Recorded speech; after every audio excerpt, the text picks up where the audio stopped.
ஓம் சாந்தி. 31/8/2024 காலை முரளி. ஓம் சாந்தி. பாப் தாதா, மதுவனம். சாராம்சம். இனிய குழந்தைகளே, நினைவை கொண்டிருப்பதுடன் இக்கல்வியிலும் முழு கவனம் செலுத்துங்கள்.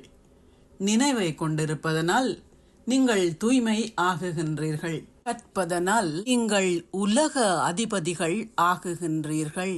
கேள்வி: புலமை பரிசிலை பெறுவதற்கு நீங்கள் செய்ய வேண்டிய முயற்சி என்ன?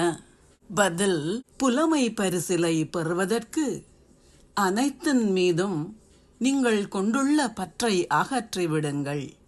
நீங்கள் உங்களது செல்வம், குழந்தைகள் அல்லது வீடு போன்றவற்றை நினைவு செய்யக்கூடாது. சிவபாபாவை மாத்திரம் நினைவு செய்யுங்கள். உங்களை முழுமையாக அர்ப்பணியுங்கள். அப்பொழுதே நீங்கள் உயர்ந்ததோர் அந்தஸ்தை கோருவீர்கள்.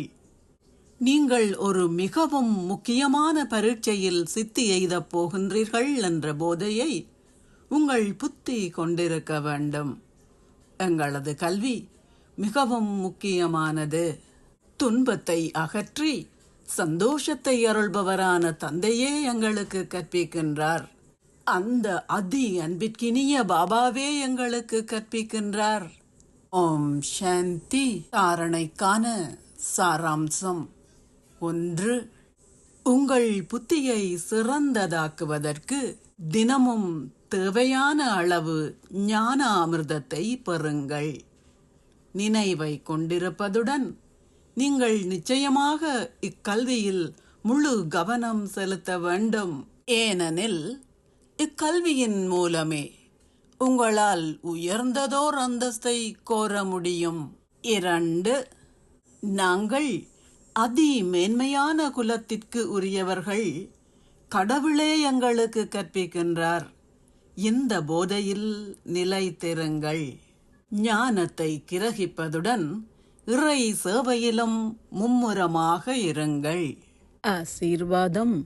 திடசங்கற்பம் நிறைந்தவராகவும் திருப்தி என்ற சிறப்பியல்பையும் கொண்டிருப்பதன் மூலம் எந்த ஒரு கடினமான பரீட்சையிலும் வெற்றியீட்டுவீர்களாக. திருப்தி பிராமணர்களின் விசேட குணமாகும். நீங்கள் பெற்றிருக்கின்ற பாகத்தில் திருப்தியாக இருப்பதே முன்னேற்றம் அடைவதாகும். என்ன நடந்தாலும், எவரேனும் உங்களை அவதூறு செய்தாலும், அருள்பவரின் குழந்தைகளாகிய நீங்கள் எந்த சந்தர்ப்பத்திலும் திருப்தியற்றவர்கள் ஆக முடியாது. உங்களையிட்டு நீங்கள் திருப்தி கொண்டிருப்பதுடன் பிறரையிட்டும் திருப்தியாக இருக்க வேண்டும். இதற்கு எவ்வளவு கடினமான பரீட்சையாயினும் நீங்கள் திருப்தியாகவே இருப்பீர்கள் என்பதில் திட சங்கற்பம் கொண்டிருங்கள். அப்பொழுது நீங்கள் தொடர்ந்தும் வெற்றியீட்டுவீர்கள். ஸ்லோகம். சந்தோஷமாக இருப்பவர்களின் இதயங்களில் சந்தோஷ சூரியன் மிக பிரகாசமாக உதயமாகுகின்றான். ஓம் சாந்தி. நன்றிகள் பாபா.